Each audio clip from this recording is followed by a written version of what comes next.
The Tracy Show, presenting people and topics from around the world. On today's program, Tracy interviews world-renowned artist, gay rights advocate, and anti-nuclear spokesperson, G. Mark Mullion.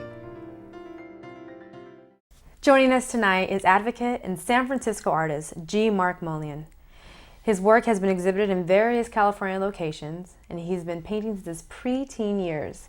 He's also self-trained, and his career as an artist spans 4 decades. He's worked with well-known artists here in San Francisco. Thank you for joining us tonight. It's a pleasure to be here, Tracy. As I said, your career spans 4 decades. 4 decades. As an artist, and in that four decades, you've utilized art as advocacy. Absolutely. It started way back when I was a kid, about probably the oldest drawing that was ever discovered in my grandmother's trunk. I was probably around 4 years old. But it was my strongest communication point, is visual. I had a very hard time at school. I couldn't digest most of that. Like, I remember when I was taking the first grade, or kindergarten actually, as soon as you open up the door of a kindergarten, when I was 4, you can feel the energy and hear the ruckus, and all the creative resources go by and you get involved. There was no time to think about any other negative elements like prejudiceness, divisiveness, anything. But as soon as first grade came, we were to move to first grade, open the door, you can hear a pin drop. I couldn't understand that.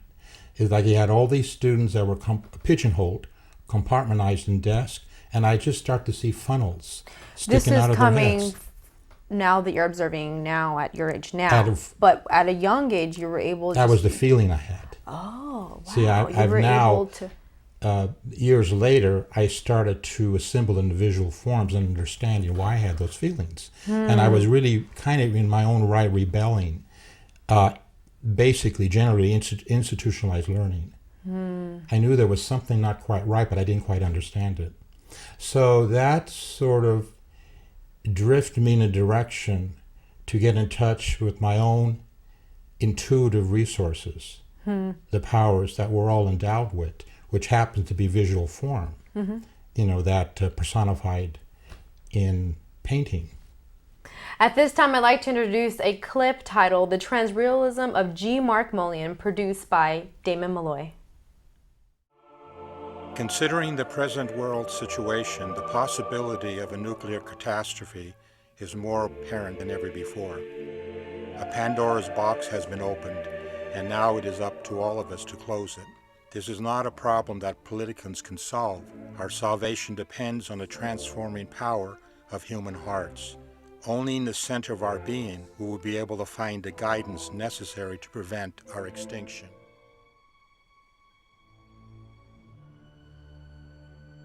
Death of a battlefield. Curdling cold is this place of vanishing souls, in fright as they blanket the air of day like locusts in the dead of night.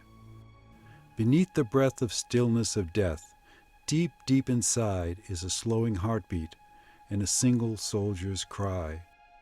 Curdling cold is the air of vanishing souls in fright, is the death of a battlefield because of a single soldier's cry.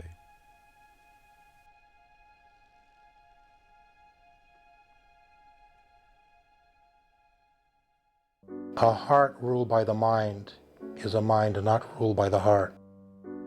Providence is not the domain of evil people, it is their demise. Controversial and always outspoken, G. Mark Mullion's paintings speak about war and human consciousness. He was instrumental in the cultural clash of combining the multimedia of mainstream press and the subculture press of the gay community on an international scale. G. Mark Mullion has captured the public's imagination for more than 4 decades. He has received extensive multimedia coverage both within and outside of the United States. Today, moving into the 21st century, he is embracing the power of the internet to progress his quest for peace through his amazing website, Mullion.com, where he is reaching millions worldwide. In 1986, he was presented with an International Art Achievement Award by the Artist Society International, one of the art world's most prestigious awards. The young Mullion at age 16 worked among artists during the genesis of San Francisco's North Beach free-thinking culture of the 1950s, the bohemian era of the beatnik generation, the first modern anti-establishment movement which introduced new ways of perceiving through literature and poetry, which in turn helped transform social consciousness and galvanize future forms of self-expression which would become the nucleus of Mullion and his works. As a ground line soldier at the height of Vietnam, he was nearly court-martialed for carrying his M16 rusted rifle parts in a gunny sack to protest the war. The artist's heavy subject matter in many of his paintings and avant-garde views drew the attention of the FBI to the door of the artist's studio in 1973. And he has always been considered by his peers and the public to be ahead of his time. First discovered by renowned author Leonard Roy Frank in 1968. A discovery which opened the doors to a major exhibit with sculptor Benjamino Buffano at the groundbreaking Frank Gallery in San Francisco during the 1970s Renaissance in art, music, and literature. The exhibit, which brought together the works of Benjamino Buffano and paintings by G. Mark Mullion, brought national public attention and would soon hit the San Francisco Examiner and Herb Cain's column in the San Francisco Chronicle. Mullion became a major influence within San Francisco's 1970s Renaissance, attracting worldwide acclaim. Insightful, mysterious, and controversial, his style is called transrealism, where the artist observes all of the refined elements that our life here on Earth has to offer. The stirring up of conflict is a Luciferian virtue in the true sense of the word, conflict, and engenders fire, the fire of affects and emotions. And like every other fire, it has two aspects, that of combustion and that of creating light, writes Carl Jung.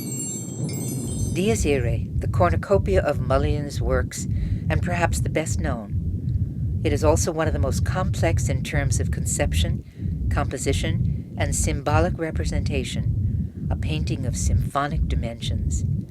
The image depicts a highly dramatic vision, biblical in scale, of the moment before the end of all moments, the moment before the end of all human sentience, the split second before the chance of choice is gone from human grasp forever. A presence on top of the tree of peace, which rises and descends, flying directly into the blast, compelled by the second, seminal light to receive its calling of guardianship, of transformative hope. The belief of American Indians is that the eagle is a messenger sent by the Creator.